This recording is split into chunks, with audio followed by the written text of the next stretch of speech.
ಸ್ನೇಹಿತರೆ ನಮಸ್ತೆ. ನಾನು ಸಂದೀಪು, ಕರ್ನಾಟಕ ರಾಷ್ಟ್ರ ಸಮಿತಿ ಪಕ್ಷದ ಕಾರ್ಯಕರ್ತ ಮತ್ತು ಸೈನಿಕ. ನಾವು ಕಾರ್ಯಕರ್ತರು ಅಂತ ಅನ್ಕೊಳ್ಳಲ್ಲ, ಸೈನಿಕರಂತ ಅನ್ಕೊಳ್ತೀವಿ. ಕಾರಣ ಇಷ್ಟೇ, ನಾವು ಮಾಡೋ ಕೆಲಸಗಳು, ನಮ್ಮ ಹೋರಾಟಗಳು ನ್ಯಾಯಪರವಾಗಿ ಇಡೀ ಕರ್ನಾಟಕದ ಜನತೆಗೆ ತಿಳಿದಿದೆ. ನಾವು ಯಾವ ರೀತಿಯಾದ ಪ್ರತಿಭಟನೆಗಳನ್ನ ಮಾಡ್ತೀವಿ, ಯಾರಿಗೆ ಜನರಿಗೆ ಅನಾನುಕೂಲ ಆಗ್ತಾ ಇದೆ ಅದು ಅನುಕೂಲ ಆಗುವಂಥ ಕೆಲಸಗಳನ್ನಾಗಿರ್ಬೋದು, ಮತ್ತೆ ಪ್ರತಿಭಟಿಸುವಂಥ ಕೆಲಸಗಳಾಗಿರ್ಬೋದು, ದಿನನಿತ್ಯ ನಮ್ಮ ಪಕ್ಷದ ಎಲ್ಲ ಸೈನಿಕರು ಎಲ್ಲ ಕರ್ನಾಟಕದಾದ್ಯಂತ ಅದನ್ನು ಮಾಡ್ತಾ ಬಂದಿದ್ದೀವಿ. ಈಗ ಹೊಸದಾಗಿ ಎದ್ದೇಳು ಕನ್ನಡಿಗ, KRS ಪಕ್ಷ ಸೇರುಬ ಈ ಒಂದು ಅಭಿಯಾನ ಕೂಡ ಮಾಡ್ಕೊಂಡು ಬಂದಿದ್ದೀವಿ.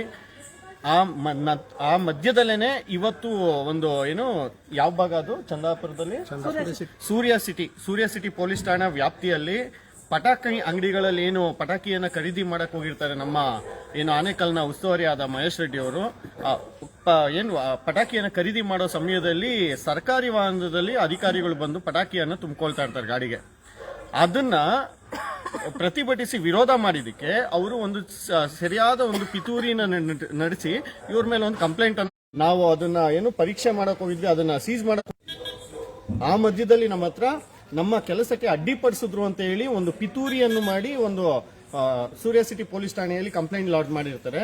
ಆ ಕಂಪ್ಲೇಂಟ್ ಕೊಟ್ಟಿದ ತಕ್ಷಣನೇ ಒಂದು ನೋಟಿಸು ಮಾಡ್ದೇನೆ, ಒಂದು ನೋಟಿಸು ಕೊಡದೇನೆ ಕಾನೂನು ಬಾಹಿರವಾಗಿ ಸೂರ್ಯ ಸಿಟಿ ಪೊಲೀಸ್ ಇನ್ಸ್ಪೆಕ್ಟರ್ ಆದಂತ ಅವರು ಮಹಾಜನ್ ಅವರು ಒಂದ್ 3 ಜನ ಕಾನ್ಸ್ಟೇಬಲ್ ಜೊತೆ ಸೇರಿ ಬಂದು ಮನೆ ಹತ್ರ ಬಂದು ದಾಂಧಲೆನ ಮಾಡಿ, ಇವ್ರು ಯಾವ ಸ್ಥಿತಿಯಲ್ಲಿ ಇರ್ತಾರೆ ಅದೇ ಸ್ಥಿತಿಯಲ್ಲಿ ಇಲ್ಲ, ನೀನ್ ಒಳಗಡೆ ಹೋಗ್ಬಾರ್ದು, ಬಟ್ಟೆ ಚೇಂಜ್ ಮಾಡಬಾರ್ದು, ನೀನ್ ಪ್ಯಾಂಟ್ ಹಾಕೋಬಾರ್ದು, ನೀನ್ ಶೂ ಹಾಕೋಬಾರ್ದು, ಚಪ್ಪಲಿ ಹಾಕೋಬಾರ್ದು, ಹೆಂಗಿದ್ಯಾ ಹಿಂಗೆ ಹತ್ತಿ ಕುತ್ಕೊಂಡ್ಬಿಡ್ಬೇಕು, ನಾನು ನಿಮ್ಮನ್ನ ಅರೆಸ್ಟ್ ಮಾಡಬೇಕು, ಈ ರೀತಿಯಾಗಿ ಅವ್ರನ್ನ ದಸ್ತಗಿರಿ ಮಾಡಿ ಅವ್ರನ್ನ ಕರ್ಕೊಂಡು ಹೋಗಿರ್ತಾರೆ. ಅದನ್ನ ಅಲ್ಲೋಗಿ ಕಂಪ್ಲೇಂಟ್ ಆಗಿ ಅದು ಏನಾಗಿದೆ ಅದನ್ನ ನಾವು ಚೆಕ್ ಮಾಡಿದ ನಂತರ ಗುರುವಾರ ನೀವು ಬಂದು ಸ್ಟೇಟ್ಮೆಂಟ್ ಕೊಡಿ ಅಂತ ಹೇಳಿ ಅಲ್ಲಿಂದ ಕಳ್ಸಿಕೊಟ್ಟಿರ್ತಾರೆ.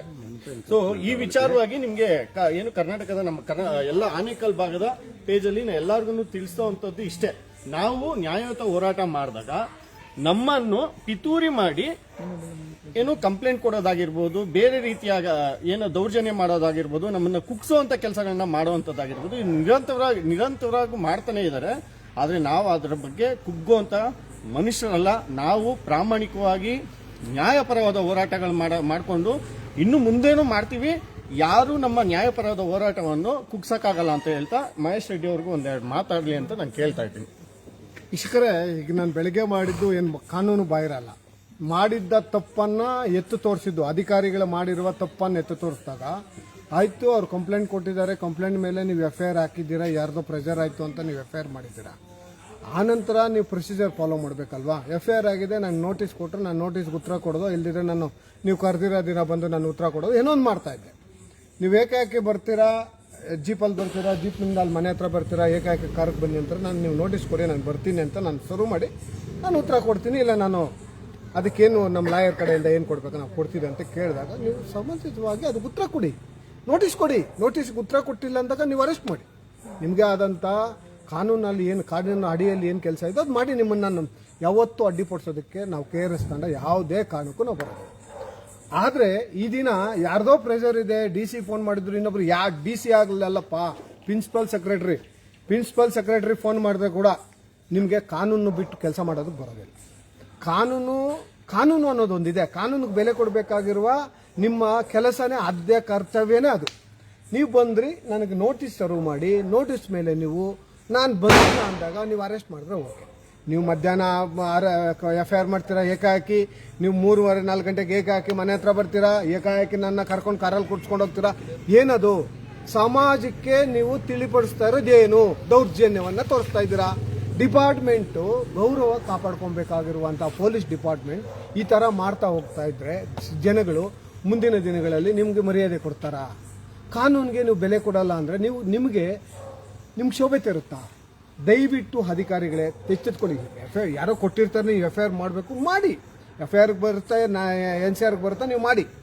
ಆದರೆ ನಾವೆಲ್ಲ ಕಂಪ್ಲೇಂಟ್ ಕೊಟ್ಟರೆ NCRಗಳು ಇಲ್ಲಿ FIR ಏನು ನೋಟಿಸು ಕೊಡೋ ಅದಕ್ಕೊಂದು ಏನು ಹೇಳ್ತಾರೆ ಅಕ್ನಾಲೇಜ್ಮೆಂಟ್ ಕೂಡ ಕೊಡೋದಿಲ್ಲ. ಅವ್ರು ಯಾರೋ ಕೊಟ್ಟರು, ಯಾರೋ ಪ್ರೆಷರ್ ಮಾಡಿಬಿಟ್ರು, ಚೀಫ್ ಮಿನಿಸ್ಟರ್ ಮಾಡ್ದಂತ ಕೊಡ್ರಿ ಸಿದ್ದರಾಮಯ್ಯ, ಇರಲಿ. ಆದರೆ ಕಾನೂನು ಬಿಟ್ಟು FIR ಮಾಡೋಕ್ಕಾಗುತ್ತಾ? ಈ ಥರ ಕಾನೂನು ಬಿಟ್ಟು ಕರ್ಕೊಂಡು ಹೋಗೋಕ್ಕಾಗತ್ತಾ? ಇದನ್ನೆಲ್ಲ ಅರ್ಥಿಸ್ಕೊಂಡು ಇದನ್ನ ಜೀರ್ಣ ಆದಂಗೆ ಸಾರ್ವಜನಿಕರಿಗೆ ಗೊತ್ತಾಗ್ತಾ ಇದೆ. ನೀವು ಮಾಡ್ತಾ ಇರೋ ಕೆಲಸ ಸಾರ್ವಜನಿಕರು ಎಚ್ಚೆತ್ಕೊಂಡಿದ್ದಾರೆ. ಮುಂದಿನ ದಿನಗಳಲ್ಲಿ ಇದೆಲ್ಲ ಒಂಥರ ಏನು ಒಂದು ಥರ ಏನು ಏನಾಗ್ತಾರೆ ಈ ಥರ ಆಗುತ್ತಲ್ಲ ನಮ್ಮ ಯಾವುದ್ರಲ್ಲಿ ನೇಪಾಳ ಮತ್ತು ನಮ್ಮ ಶ್ರೀಲಂಕಾದಲ್ಲಿ ಆಯ್ತಲ್ಲ, ಇದಕ್ಕೊಂದು ದಂಗೆ ಹೇಳೋದಕ್ಕೆ ನೀವು ದಾರಿ ಮಾಡಿಕೊಡ್ತೀರಾ ಒಂದು ಸೈಡಲ್ಲಿ ಅಂತ ಅರ್ಥ ಆಗ್ತದೆ. ಯಾಕಂದ್ರೆ ನೀವು ಭ್ರಷ್ಟಾಚಾರ ತಡೆಯೋದಿಲ್ಲ. ಭ್ರಷ್ಟಾಚಾರ ತಡೆಯೋಕೆ ಹೋದ ನಮ್ಮಂತ ಹೋರಾಟಗಾರರನ್ನ ಹತ್ತಿಕ್ಕಕ್ಕೆ ಎಷ್ಟು ಬೇಕೋ ಎಲ್ಲ ಮಾಡ್ತೀರಂದ್ರೆ ನಾನೇನು ಕೂಗೋದಿಲ್ಲ ಸ್ವಾಮಿ. ಭಯ ಪಡೋರು ಎಷ್ಟೋ ಜನ ಇರ್ತಾರೆ. ನೀವು ಪೊಲೀಸ್ ಸ್ಟೇಷನ್ ಕರ್ಕೊಂಡು ಹೋಗಿ ತಕ್ಷಣ ಭಯ ಪಡೋದು, ಮನೆ ಹತ್ರ ಜೀಪ್ ಬಂದ್ರೆ ಮಾನ ಮರ್ಯಾದೆ ಹೋಗ್ಬಿಡುತ್ತೆ ಅಂತ. ಆ ಕಾಲದಲ್ಲಿ ಎಲ್ಲ ಹೋರಾಟಗಾರನ ಎತ್ಕೊಂಡೋಗಿ ತಿಂಗಳಾನ್ಗಟ್ಲೆ ಒಳಗಡೆ ಹಾಕಿದ್ದಾರೆ. ಅವ್ರಿಗೆಲ್ಲ ಹೆಸರೇ ಬಂದಿರೋದು ಅರ್ಥ ಆಯ್ತಾ? ಯಾವುದೇ ನಾವು ಪೊಲೀಸವ್ರು ಕರ್ಕೊಂಡು ಹೋಗ್ಬಿಟ್ರೆ ನಾವು ಕುಗ್ಗೋದು ಇದೇ ಇಲ್ಲ. ಅರ್ಥ ಆಯ್ತಾ? ನಮ್ಮ ಹೋರಾಟ ಏನಿದೆ ಗೆಲುವು ಬರೋವರೆಗೂ ನಮ್ಮ ಹೋರಾಟ ಇರುತ್ತೆ KRS ಕಡೆಯಿಂದ. ಹಾಗಾಗಿ ದಯವಿಟ್ಟು ಅಧಿಕಾರಿಗಳು ಇನ್ಮೇಲೆ ಎಚ್ಚೆತ್ಕೊಳ್ಳಿ. ಯಾರೋ ದೊಣ್ಣೆ ನಾಯಕ ಫೋನ್ ಮಾಡಿಬಿಟ್ಟ ಅಂದ್ರಲ್ಲ, ನಿಮಗೆ ಸಂವಿಧಾನ ಅಂತೊಂದಿದೆ, ಅದರಲ್ಲಿ ನೀವು ಅದ್ರ ಅಡಿಯಲ್ಲಿ ನೀವು ಕೆಲಸ ಮಾಡಬೇಕಾಗುತ್ತೆ. ಆ ಅಡಿಯಲ್ಲಿ ಕೆಲಸ ಮಾಡಿ ಅಂತ ನಿಮ್ಮಲ್ಲಿ ಕೋರ್ತಾ ಈ ತರ ದೌರ್ಜನ್ಯ ದರ್ಪಗಳನ್ನ ಬಿಡಿ. ಸಾರ್ವಜನಿಕರಲ್ಲಿ ಮಾಡಿದಾಗ ನಿಮ್ಮ ಮೇಲೆ ಇರುವ ಗೌರವನ್ನ ನೀವೇ ನಿಮ್ಮ ಡಿಪಾರ್ಟ್ಮೆಂಟ್ ನೀವೇ ಹಾಳು ಮಾಡ್ಕೊಂತ ಇದ್ದೀರಾ. ಹಾಗಾಗಿ ನಾನು ಒತ್ತೊತ್ತಿ ಹೇಳ್ತಾ ಇದ್ದೀನಿ, ದಯವಿಟ್ಟು ನನ್ನ ನೀವು ಕರ್ಕೊಂಡೋಗಿ ಜೈಲಿಗೆ ಕಳಿಸಿದ್ರೆ ನಾನು ವಾಪಸ್ ಬರ್ತೀನಿ, ಏನೂ ಆಗೋದಿಲ್ಲ. ಯಾರಿಗೋ ಭಯ ಪಡ್ಬೋದು. ಇದು ನಾನೇನು ತಪ್ಪು ಮಾಡಿಲ್ಲ, ಏನು ದರೋಡೆ ಮಾಡಲಿಲ್ಲ, ರೇಪ್ ಮಾಡಲಿಲ್ಲ, ಇಲ್ಲ ಯಾರು ತಲೆ ಹೊಡೆದಿಲ್ಲ, ಇಲ್ಲ ಯಾರ ಹತ್ರ ಭಿಕ್ಷೆ ಬೇಡಿಲ್ಲ. ಅರ್ಥ ಮಾಡ್ಕೊಳ್ಳಿ, ಅಧಿಕಾರಿಗಳ ಭಿಕ್ಷೆ ಬೇಡವನ್ನ ನಾನು ವಿಡಿಯೋ ಮಾಡಿದ್ದೆ. ಅವರು ಭಿಕ್ಷೆ ಬೇಡಿ 5 ಬಾಕ್ಸ್ಗಳನ್ನ ತಗೊಂಬಂದು ಕಾರಲ್ಲಿ ತುಂಬಿಕೊಂಡಿದ್ರು. ಅವ್ರ ಹೆಂಡ್ರು ಮಕ್ಕಳು, ಅವ್ರ ಗಂಡ ಹೆಂಡತಿ ಮಕ್ಕಳಿದಾರಲ್ಲ, ನಾಚಿಕೆ ಆಗ್ಬೇಕು ನಿಮ್ಮ ಮಕ್ಕಳ ನೋಡಿ ಈ ವಿಡಿಯೋಗಳನ್ನ. ಈ ಅಧಿಕಾರಿಗಳೆಲ್ಲ ಭಿಕ್ಷೆ ಬೇಡವನ್ನ ನಿಮ್ಗೆ ಅವಮಾನ ಆಗಬೇಕು, ನಾಚಿಕೆ ಆಗಬೇಕು. ಇಂತಹ ಅಧಿಕಾರಿಗಳನ್ನ ನಾವು ಕಟ್ಕೊಂಡು ಸಮಾಜವನ್ನ ಎಲ್ಲಿ ಉದ್ಧಾರ ಮಾಡ್ತೀರಿ? ಕಡು ಭ್ರಷ್ಟ ಅಧಿಕಾರಿಗಳನ್ನ ನಮ್ಮ ದುಡ್ಡಲ್ಲಿ ನಾವು ಸಲುವುದು ಸಾಕೋದು, ನಮ್ಮ ಕಾರಲ್ಲಿ ನಮ್ಮ ಡೀಸೆಲ್ ಅಲ್ಲಿ ನೀವು ಕಲೆಕ್ಷನ್ ಮಾಡಕ್ ಬರ್ತೀರಾ? ಏನು ರೌಡಿಗಳಿಗೆ ಯಾವ ಕಲೆಕ್ಷನ್ಗಳಿಲ್ಲ. ರೌಡಿ ಅನ್ನೋ ಪದ ಯೂಸ್ ಮಾಡಬಾರ್ದೇನೋ ಆ ಮಟ್ಟಕ್ಕೆ ಹೋಗಿದೆ. ಈಗ ಅಧಿಕಾರಿಗಳೇ ರೌಡಿಗಳಾಗಿದ್ದಾರೆ, ಅಧಿಕಾರಿಗಳೇ ವಸೂಲಿದಾರಗಳಾಗಿದ್ದಾರೆ. ಹಾಗಾಗಿ ದಯವಿಟ್ಟು ಸಾರ್ವಜನಿಕರು ನೀವೇ ಎಚ್ಚೆತ್ಕೊಬೇಕು.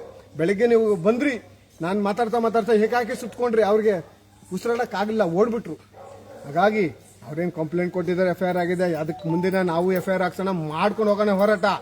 ಅದು ಬಿಟ್ಬಿಟ್ಟು ಕರ್ಕೊಂಡೋಗಿ ಕುಗ್ಗಿಸ್ತೀನಿ ಅನ್ನೋದು ನಿಮ್ಮ ಭ್ರಮೆ ಅಂತ ಹೇಳೋದಕ್ಕೆ ಇಷ್ಟಪಡ್ತಾ ನನ್ನ ಮಾತು ಮುಗಿಸ್ತಾ ಇದ್ದೀನಿ. ಸೂರ್ಯ ಸಿಟಿ ಪೊಲೀಸ್ ಠಾಣೆ ವ್ಯಾಪ್ತಿಗಳಲ್ಲಿ ಪಟಾಕಿ ಅಂಗಡಿಗಳಾಗಿರ್ಬೋದು, ಇನ್ನಿತರೆ ಚಟುವಟಿಕೆಗಳು ನಿಯಮಾನುಸಾರ ಯಾವುದೂ ಇಲ್ಲ. ನೀವು ಅಷ್ಟು ದಕ್ಷ ಪೊಲೀಸರೇ ಆಗಿದ್ರೆ ದಯವಿಟ್ಟು ನೀವು ಪಟಾಕಿ ಅಂಗಡಿಗಳಿಗೆ ಏನಿದೆ ಅದಕ್ಕೆ ಪರ್ಮಿಷನ್ ಯಾವ್ಯಾವ ಕಡೆಯಿಂದ ಏನು ಯಾವ್ಯಾವ ಪರ್ಮಿಷನ್ ಸಿಗುತ್ತೆ, ಫೈರ್ ಇಂಜಿನ್ ಆಗಿರ್ಬೋದು, ಬೇರೆ ಸೇಫ್ಟಿ ಮೆಜರ್ಸ್ ಏನಿದೆ ಅದನ್ನ ಯಾವ್ದು ಪಾಲನೆ ಮಾಡಿದಾರೆ ಅದನ್ನೆಲ್ಲ ಹೋಗಿ ನೀವೇ ಅದನ್ನ ಪರಿಶೀಲನೆ ಮಾಡಿ. ಯಾವ್ದು ಪರಿಶೀಲನೆ ಮಾಡ್ದೇನೆ ನಮ್ಮ KRS ಹೇಳ್ತೀನಿ, ನೀವು ಕರೆಕ್ಟ್ ಆಗಿ ಕೆಲಸ ಮಾಡಿದ್ರೆ ಸಂದೀಪ ಗ್ಯಾಪ್ ಇರಬೇಕು. 15 ಜನಗಳನ್ನ ಪ್ರಾಣ ಸಾಯಿಸಿದ್ರಲ್ಲಪ್ಪ, ಇವರೆಲ್ಲ ಎಲ್ಲ ಅಧಿಕಾರಿಗಳು ಸೇರೆ ಮಾಡಿದ್ದಲ್ವಾ? ಆವತ್ತಿನ ದಿನ ನಾವೇ 2 ವರ್ಷ ಹಿಂದೆ ನಾವೆಲ್ಲ ಸೇರಿ KRS ತಂಡ ಲೋಕಾಯುಕ್ತ ಕೂಡ ದೂರು ಕೊಟ್ರು, ಏನಾಗಿಲ್ಲ ಮಾತಾಡಪ್ಪ, ಏನು ಆಗ್ಲಿಲ್ಲ. ಆದ್ರೆ ಆ ತಾಯಿ ಅವ್ರನ್ನ ಎತ್ತಂತ ತಾಯಿಗಳಿಗೆ ಅದ್ರ ನೋವು ಗೊತ್ತಾಗಿರುತ್ತೆ. ಅದಕ್ಕೆ ನೀವು ಇವಾಗ ಏನ್ ಹೇಳ್ತಾ ಇದೀರಾ, KRS ಪಕ್ಷದವ್ರ ಮೇಲೆ ಏನಾದ್ರು ಒಂದೇ ಒಂದು ಕಂಪ್ಲೇಂಟ್ ಬಂತು ಅಂದ್ರೆ ಇನ್ಸ್ಪೆಕ್ಟ್ರೆ ಟ್ರಿಬಲ್ ಸ್ಟಾರ್ ಮನೇಲಿ ಇದ್ರಂತೆ ಪಾಪ ಅವ್ರು ಯಾವ ತರ ಪ್ರೆಷರ್ ಬಂತು ಏನೋ ಗೊತ್ತಿಲ್ಲ, ಡೈರೆಕ್ಟ್ ಆಗಿ ಬಂದ್ಬಿಟ್ಟಿದ್ದಾರೆ. ಇವತ್ತು ಭಾನುವಾರ ಆದ್ರೂ ಡೈರೆಕ್ಟ್ ಆಗಿ ಇಲ್ಲಿಗೆ ಬಂದ್ಬಿಟ್ಟಿದ್ದಾರೆ ಮನೆಗೇನೆ. ಏನು ಇವ್ರನ್ನ ಅದು ಕಾನೂನು ಬಾಹಿರವಾಗಿ ಅರೆಸ್ಟ್ ಮಾಡಿ, ಅದು ಕಾನೂನು ಬಾಹಿರವಾಗಿ ಯಾವುದೇ ನೋಟಿಸ್ ಕೊಡ್ದೇನೆ ಮಧ್ಯಾಹ್ನ FIR ಆಗಿದ್ರೆ ಮಧ್ಯಾಹ್ನ FIR ಮಾಡಿ ಇವ್ರಿಗೆ ಕರೆ ಮಾಡಿದ್ರೆ ನಾವೇ ಪೊಲೀಸ್ ಸ್ಟೇಷನ್ ಬರ್ತಾ ಇದ್ವಪ್ಪ. ಇಷ್ಟೆಲ್ಲ ಏನು ನಾಟಕಗಳು ಬೇಕಾಗಿರಲಿಲ್ಲ ಅಂತ ಕಾಣ್ತದೆ. ಆದ್ರೆ ನೀವು ನಮ್ಮ ಆತ್ಮಸ್ಥೈರ್ಯ ಏನ್ ಕುಗ್ಸಕ್ಕೆ ಪ್ರಯತ್ನ ಮಾಡ್ತಾ ಇದ್ದೀರಾ, ನಮ್ಮ ಕರ್ನಾಟಕದಾದ್ಯಂತ ನಾವೇನು 1 ಲಕ್ಷದ ಮೇಲೆ ನಾವು ಸೈನಿಕರಿದ್ದೀವಿ. ನಮ್ಮ ಆತ್ಮಸ್ಥೈರ್ಯನ ನೀವು ಕುಗ್ಸಕ್ಕಾಗಲ್ಲ. ನೀವು ಬಂಧಿಸಿದ್ರು, ಜೈಲಿಗೆ ಕಳ್ಸಿದ್ರು, ನಾವು ನ್ಯಾಯಯುತ ಹೋರಾಟ ಮಾಡ್ತಾನೆ ಇರ್ತೀವಿ. ಅದು ನಮ್ಗೆ ತೃಪ್ತಿ ಕೊಡ್ತಾ ಹೋಗುತ್ತೆ. ನೀವೆಷ್ಟು ನಮ್ಮನ್ನ ಹತ್ಸ್ತಾ ಇರ್ತೀರಾ ಅಷ್ಟು ಉರಿತಾ ಇರ್ತೀವಿ.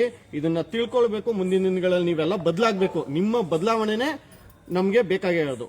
ನೀವು ಬದಲಾಗಿ ಸಾಮಾನ್ಯ ಜನಗಳಿಗೆ ಏನ್ ನೊಂದಂತ ಜನಗಳು ಏನ್ ಬರ್ತಾರೆ ನಿಮ್ಮ ಹತ್ರ ಅವ್ರಿಗೆ ನ್ಯಾಯ ಕೊಡಿಸುವಂತ ಕೆಲಸ ಮಾಡಿದ್ರೆ ನಾವೇ ನಿಮ್ಗೆ ಕೈಯೂ ಮುಗಿತೀವಿ, ಕಾಲ್ಗೂ ಬೇಕಾದ್ರೂ ಬಿದ್ದ್ಬಿಡ್ತೀವಿ. ಅದು ಹೊರತುಪಡಿಸಿ ನೀವು ಯಾವುದೇ ಕಾನೂನು ಬಾಹಿರ ಚಟುವಟಿಕೆಗಳಿಗೆ, ರೌಡಿ ಎಲಿಮೆಂಟ್ಸ್ ಗಳಿಗೆ ಅವ್ರ ಜೊತೆ ಕೈ ಜೋಡಿಸಿ ಜನಸಾಮಾನ್ಯರಿಗೆ ನೀವು ಎಲ್ಲಿವರೆಗೂ ತೊಂದರೆ ಕೊಡ್ತೀರಾ ಅಲ್ಲಿವರೆಗೂ ನಾವು ನಮ್ಮ ಹೋರಾಟಗಳನ್ನ ಯಾವುದೇ ಕಾರಣಕ್ಕೂ ನಿಲ್ಸಲ್ಲ ಅಂತ ಹೇಳ್ತಾ ನನ್ನ ಮಾತು ಮುಗಿಸ್ತೀನಿ. ನೀವು ಯಾರಾದ್ರೂ ಇದ್ರೆ ಮಾತಾಡಿ, ಇಲ್ಲ ಅಂದ್ರೆ ಲೈವ್ನ ಮುಗಿಸೋಣ.